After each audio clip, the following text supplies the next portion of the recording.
He wasn't intimidating to look at, no compound in the desert, no robes, no followers handing out flyers at the airport. He was a 50-year-old man sleeping on a couch in a college dorm, bumming space from his daughter's roommates, hanging around the common area like he belonged there. And somehow, within months, he had turned a handful of Ivy League students into a cult. He had their money, their bodies, their silence, and their fear, and he had it all on video. His name was Lawrence Ray, and by the time federal investigators finished building their case against him, the charges included sex trafficking, extortion, and racketeering. The sentence was 60 years. But the most disturbing part of this case is not the sentence. It is the question of how a middle-aged ex-con with no money, no credentials, and no legitimate authority over anyone walked into a college dormitory and walked out with complete control over the lives of 7 young people, some of the most educated, most promising students in the country. That question does not have a simple answer, but the federal court record has a very detailed one. Drop a comment right now. Tell us where you are watching from and what time it is there. This channel covers cases from every corner of the country, and we want to know where you are sitting right now. Subscribe and stay locked in. This one goes deep. It starts in 2010 at Sarah Lawrence College in Bronxville, New York, one of the most prestigious liberal arts schools in the country. Small campus, tight-knit community. The kind of place where students live close together, share meals, share problems, build the kind of trust that takes most people years to develop anywhere else. Lawrence Ray's daughter, Talia, was a sophomore there. She lived on campus in a dormitory with a group of other students, and one day her father showed up. He had just gotten out of prison. He had been convicted of fraud, a con artist by trade, by habit, and apparently by instinct. His explanation to Talia's dormmates for why he had been incarcerated was characteristically brazen. He told them the government had locked him up to silence him, that he had worked as an intelligence operative, that he had run secret missions for the CIA as a Marine, that the people in power saw him as a threat. None of it was true, not a word of it. But Lawrence Ray was not trading in facts, he was trading in presence, in confidence, in the particular kind of authority that certain people are able to project simply by acting as though it belongs to them by default. He was supposed to stay a few days. He stayed the entire semester.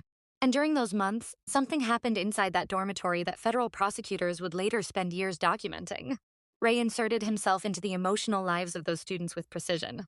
He positioned himself as a life coach, someone older, wiser, experienced in ways that a 19 or 20-year-old could not yet be. He held informal therapy sessions. He listened. He gave advice. He made himself indispensable. Other students in the building noticed. Some of them found him unsettling and said so.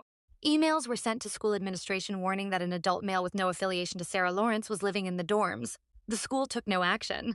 By the time the semester ended, Ray had built something that looked, from the outside, like an informal mentorship group. A small circle of students who trusted him completely, who came to him with their problems, who believed he had their best interests at heart.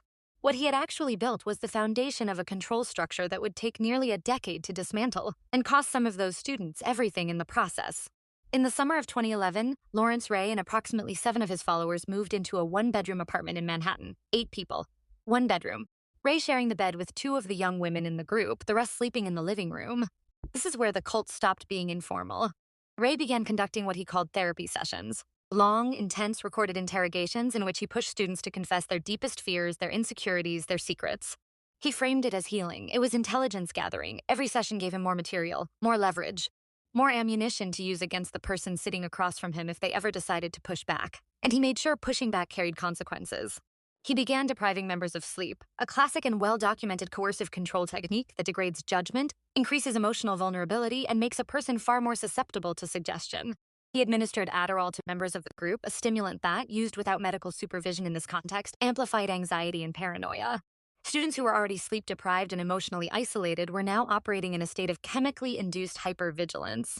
If anyone challenged him, if anyone questioned his authority, his story, his demands, Ray threatened to release the therapy session recordings to their parents, to their schools, to anyone who mattered to them. The message was clear. Your private moments belong to me now, your past belongs to me, and I will use both against you the moment you stop cooperating.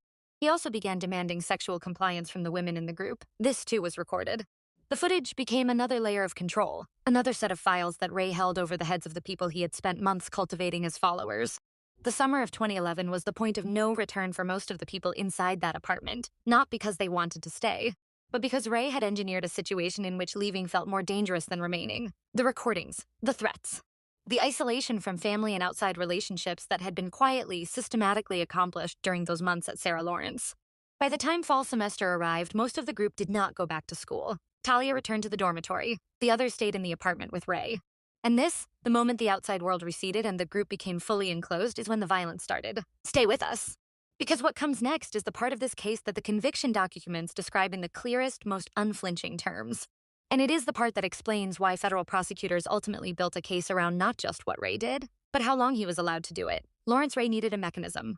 He had the recordings, he had the sexual footage, he had the isolation and the sleep deprivation and the Adderall and the years of emotional dependency he had cultivated one therapy session at a time. But he needed something that would generate money, consistent, escalating, extractable money from people who had very little of it to begin with. He found it in false confession. Ray began manipulating members of the group into recording confessions, statements in which they admitted to destroying his property, committing crimes, causing him harm. None of it had happened. The confessions were fabricated under psychological pressure from a man who had spent decades learning exactly how much pressure a person could absorb before they stopped resisting.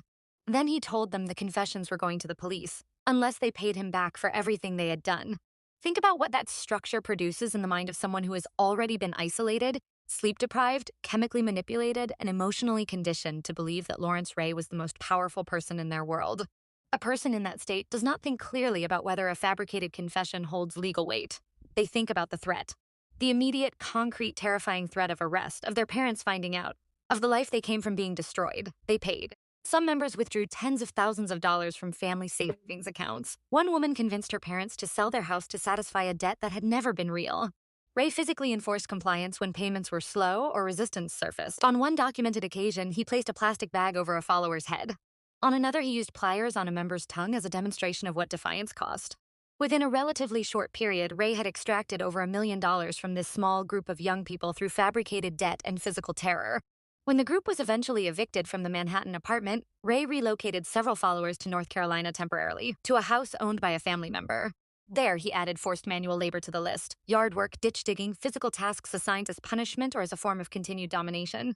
He also directed members to contact their own family members and solicit money that was then funneled back to him. By 2014, back in Manhattan, when one follower could not meet her payment demands, Ray forced her into sex work. She became a full-service escort. Every dollar she earned went to Lawrence Ray. Over 4 years, that single arrangement generated $2.5 million. The total financial extraction across the full duration of his operation ran into the millions, taken from a group of 7 people who had started out as college students asking a man on a couch for advice about their breakups. There are only so many ways to measure what Lawrence Ray took from the people inside that group. The money is documented. The federal record accounts for it in precise figures. Millions extracted through blackmail, forced labor, and sex trafficking. Numbers that, when you trace them back to their source, a college dormitory, a life coach act, a couch in a common room, become almost impossible to process. But the number that defines the human cost of this case is not a dollar figure. It is 5. 5 of the approximately 7 members of Lawrence Ray's group attempted to end their own lives at some point during the years they were under his control. 5 people out of 7 reached a point where death felt more reachable than escape, where the life Ray had constructed around them felt more permanent than their own futures. One of those attempts was fatal. That is the number the court record cannot reduce to a charge or a count. It sits outside the indictment as a documented consequence, the kind that follows a person into every room for the rest of their life, the kind that no sentence length fully addresses. The survivors began escaping one by one starting around 2018, when enough of them had reached the same conclusion, that if they did not get out, they would not survive. The woman Ray had forced into sex work received help from a client who gave her money and resources to reach Philadelphia. There she went to police. She told them everything. In 2020, federal agents arrested Lawrence Ray at his apartment. He was charged with sex trafficking, extortion, forced labor, and racketeering. He was convicted. In 2023, he was sentenced to 60 years in federal prison. If this case is hit differently than most, drop a comment. Tell us what part of this you cannot stop thinking about. This community processes these cases together, and your perspective matters here. Lawrence Ray did not build his cult with money or weapons or a compound in the middle of nowhere. He built it with a couch and a story about the CIA. And the particular predatory patience of a man who understood that the fastest way to control someone is to make them believe you are the only person who truly understands them. He walked into one of the most prestigious colleges in the country, attached himself to a group of intelligent, promising young people, and spent years dismantling everything that made them who they were, systematically, methodically, on video, until they had nothing left that he had not already claimed. The federal conviction and the 60-year sentence exist because one survivor got out, walked into a police station in Philadelphia, and told the truth. One person's decision to keep going ended the whole operation, remember that. If this case is new to you, share this video right now. Lawrence Ray's conviction is a matter of public record, but the full scope of what he did inside that apartment, the years, the money, the lives, deserves more attention than it has received. Subscribe to Daily Crime Case and turn on every notification. Every case on this channel gets exactly this level of treatment: forensic, factual, and completely unflinching. We will see you on the next one. Thank you for watching.